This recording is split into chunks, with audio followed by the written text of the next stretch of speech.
Hello ATF team, Dr. J here for another ATF Breakout. We got a couple words for you to remember this week, and that's number 1 is shock and number 2 is circuit.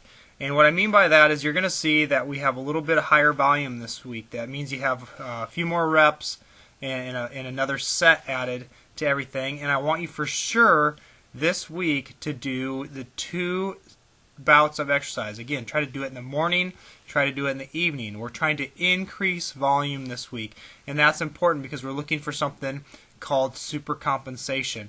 So we've kind of been lightly working into each of these weeks, and then all of a sudden this week we're going to kind of blast, or we're going to shock, where we increase the reps, we increase the sets, and we increase the frequency or the number of times you do the exercises in a week. And we're doing this on purpose. We're trying to fatigue and overload the body so that next week, which most of us will probably have a little bit more of a restful week in the sense that we won't be maybe doing as many of the exercises because we have a lot of things to button up for the holiday season, and so we're going to be really busy, and we expect that you're probably going to decrease your exercises just a little bit, and we will back off that week to give you a little bit of rest. So during that, and then what will happen the following week after that is hopefully we'll see this supercompensation where we see improved gains because we've taxed and overloaded the body followed by rest. So that's why we call that shock. On the other hand, we're going to say circuit. We're still trying to be efficient with your time, and doing circuits is really efficient. So you're going to notice on all of the BWCs, so the body weight core exercises, and all of you have just many of the same ones, but there's a little bit of variation.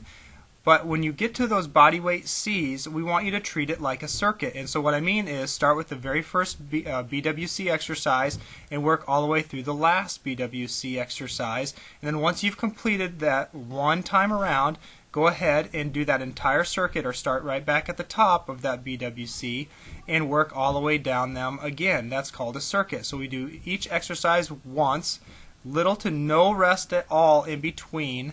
Complete those, usually it's about 3 to 4 exercises in a row, and then repeat that cycle, and then you'll go ahead and do your Indian clubs. On your Indian clubs, again, what I want you to do is try to pick up your tempo, pick up your pace, do it with a little bit more speed, but on the flip side, don't compromise your technique, so make sure you maintain that technique.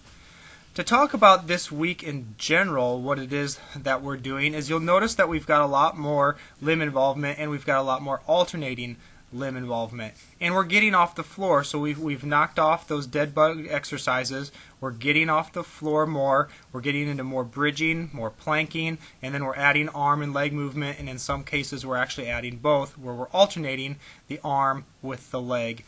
And we're doing this on purpose. Again, what we've been working on is stabilizing that core. That's what those dead bug exercises are for.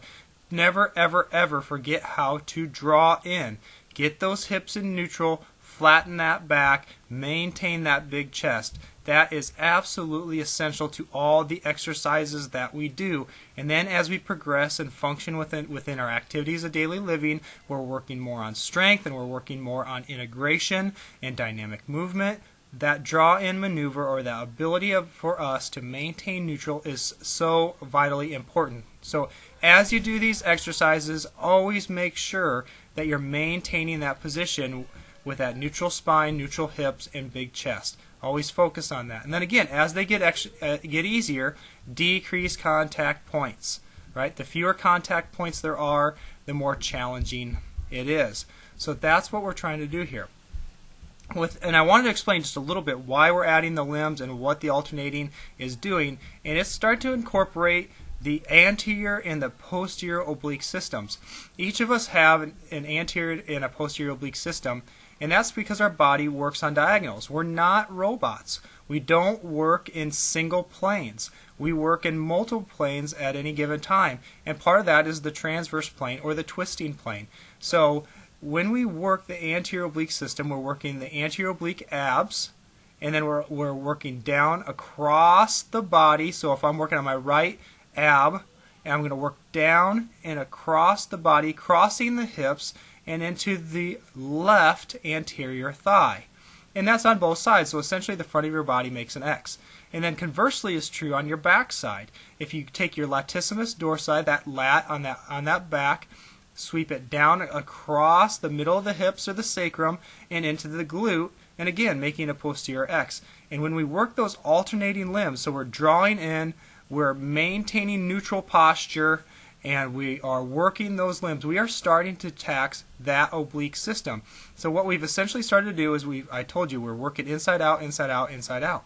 So we have worked to stabilize. We use the ground in a lot of times in these plank positions to maintain neutral, but now we're integrating those limbs in those oblique systems, and so we're working this in space. So we've learned to stabilize. Now we're starting to integrate our different limbs and things because we're getting more and more functional. So as you do those exercises, again, never lose that neutral posture. Make sure you draw in. Make sure the hips are in neutral. Make sure the spine is in neutral. You're long or you're tall, and that you maintain that big chest, okay, and that head in neutral. Don't tuck your chin. Don't arch your neck back. We're trying to maintain that neutral spine, and that's what we're doing here. So remember, we're doing up tempo. Okay, so we're doing a shock. We're working through circuits on our core exercises. We're really focusing still on drawing in and maintain neutral spine, and then we are integrating that anterior and that posterior oblique system to work more towards and get closer to integration and active dynamic movement. The other thing I note here again, in this idea of shock, or trying to overload and tax the system this week before we get into a week of rest, is I want you to incorporate the cardio if you can. And if you have been, great. And what I want you to notice here is we're doing some interval type training. We've moved into zone 3, so we want the heart rate to get way up if we can. Again, if your doctor allows you to do this, always make sure that you consult your physician. And then we're doing this on 3 days a week instead of 2. And then the next thing that we're doing with it is that we're alternating. We're going 60 seconds on, or fast pace, run, up tempo, followed by 30 seconds of active rest where we're jogging or easy pace. Again, I know some of you may be swimming, some of you may be using a Stairmaster, some of you may be using elliptical, but the idea or the premise is the same. It's basically sprint, jog, or run, jog, or run, walk.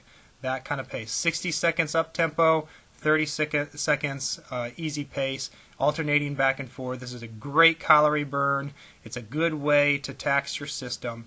Again, and we're thinking that this should allow us to super compensate after that week of rest and hopefully have some good gains going into the first of the new year.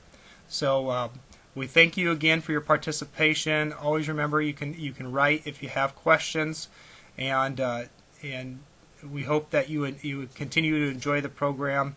And remember, the Academy to Function is here to help you function better in your world.